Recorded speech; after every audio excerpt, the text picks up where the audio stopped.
Consigo que o meu dinheiro chegue até o final do mês? Como é que lido com a ansiedade financeira? Este é o Como Lidar, um podcast do P3 onde tentamos descobrir como cuidar da saúde mental e, no fundo, como lidar com a vida em geral. Eu sou Mariana Durães e devo avisar que estou tão perdida como tu, mas não te preocupes porque, felizmente, não sou eu a dar conselhos. Há psicólogos dispostos a ajudar. Hoje vamos falar sobre a ansiedade financeira. Sabes aquela necessidade de ir ver quanto dinheiro temos demasiadas vezes ou de começar a fazer contas aos dias que faltam para o fim do mês? Também aquela sensação de que o dinheiro nunca é suficiente por muito que poupemos? Atenção, claro que há dificuldades financeiras objetivas e é normal estarmos preocupados com o que temos, mas às vezes o medo que estamos a sentir é desproporcional ao perigo real e é importante perceber em qual das duas situações te inseres para saberes como agir. Neste episódio ouvimos o psicólogo David Neto, que responde à pergunta que não nos cansamos de repetir. Afinal, como lidar? David, antes de mais, o que é a ansiedade financeira? A ansiedade financeira são todo um conjunto de respostas de ansiedade, de preocupação, de medo, que inclusive pode perturbar o cotidiano da pessoa e que está relacionado com finanças ou preocupações económicas. Com frequência está relacionado com dificuldades económicas reais, não é? Mas muitas vezes pode haver uma sobrevalorização dessas dificuldades ou, digamos, por exemplo, uma reação a história passada de dificuldades económicas, quer vividas pelo próprio, quer relativamente por exemplo, a familiares ou histórias familiares de privação, etc. Mas é um diagnóstico? A ansiedade financeira não é propriamente um diagnóstico. Se quisermos, ela pode enquadrar-se dentro de diagnósticos mais clássicos, como a ansiedade generalizada, ou, por exemplo, perturbações de adaptação, e quadros de ansiedade e de depressão que não são propriamente diagnósticos formais. Portanto, ela define-se um bocadinho mais em função do conteúdo da preocupação, da ansiedade e da tristeza. E quem é que tem este tipo de ansiedade? Há um perfil típico de pessoas mais propensas a terem ansiedade financeira?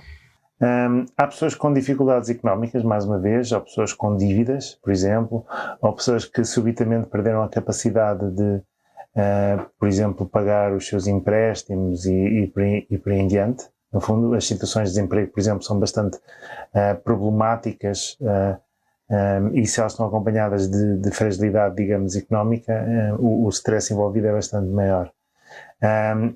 Histórias passadas de eventos negativos relacionados com finanças, por exemplo, uma pessoa que passou por um processo de insolvência ou de falência de uma empresa e perdeu, digamos, todos os seus bens, esta experiência pode quase que assumir um caráter um pouco traumático e marcar um bocadinho o futuro da pessoa. As tais pessoas com os tais diagnósticos, como ansiedade generalizada ou por aí em diante, portanto, as pessoas com questões de saúde mental são com alguma frequência pessoas que têm mais suscetibilidade, digamos, a esta ansiedade financeira. Também podemos pensar, em última análise, em questões contextuais.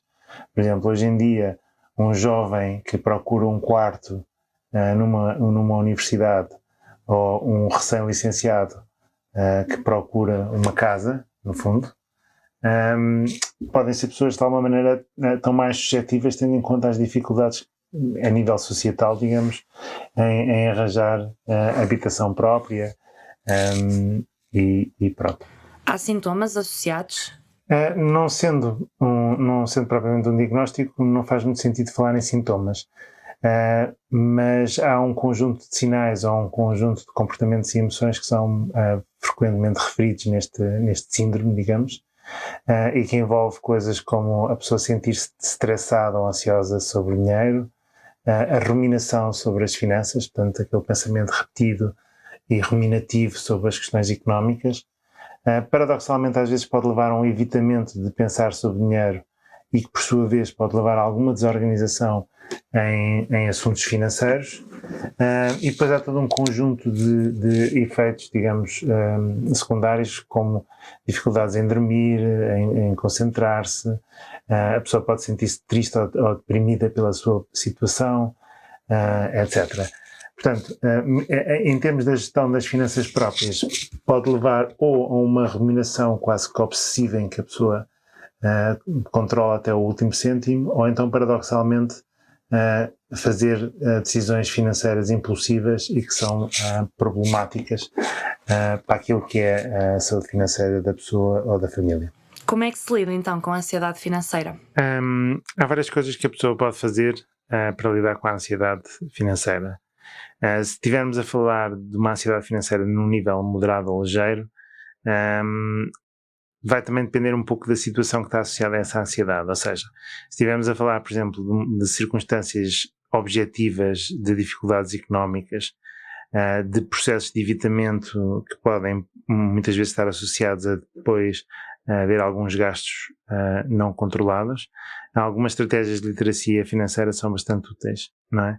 Tal como promover a possibilidade da pessoa fazer um orçamento familiar, algumas estratégias simples e concretas de poupança, a monitorização das despesas e até inclusive existe um conjunto de aplicações eletrónicas no telemóvel que podem ser úteis para estes processos, para estas intervenções.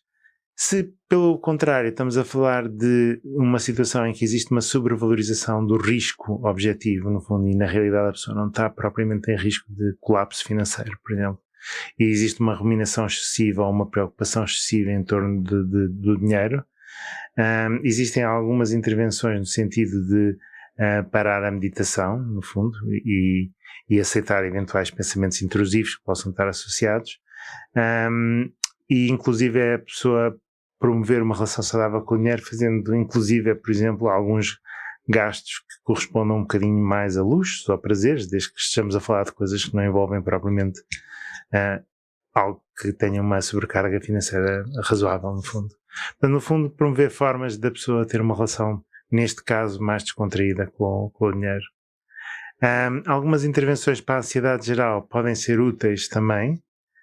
Temos os relaxamentos, estratégias de respiração, o exercício físico também, em última análise, ou coisas que envolvam, digamos, o apoio social, são aspectos que são úteis na ansiedade geral e que podem ser úteis também aqui também. No entanto, eu queria chamar a atenção para uma coisa, que é importante que, se estivermos a falar de níveis de ansiedade mais intensas, ou que já tenham um caráter perturbador para a vida cotidiana da pessoa, que a pessoa seja encorajada a procurar ajuda. Procurar ajuda psicológica não é nada de errado, antes pelo contrário, e é importante nós promovermos atitudes que de alguma maneira contrariem o estigma que possa existir ou alguma relutância em algumas pessoas. Posto isto, faz contas à vida ou gasta naquela coisa que te estava mesmo a apetecer comprar? Se isto fosse um podcast de autoajuda, dizia para aprofundares o conhecimento do teu self. Neste caso, vou sugerir só que avalies as circunstâncias. Será que precisas de comprar um livro de literacia financeira? Não me digas que não consegues responder sem ir ver quanto tens na conta. Se calhar agora devia dar aquela voz muito rápida a dizer que isto não anula a potencial necessidade de terapia, não?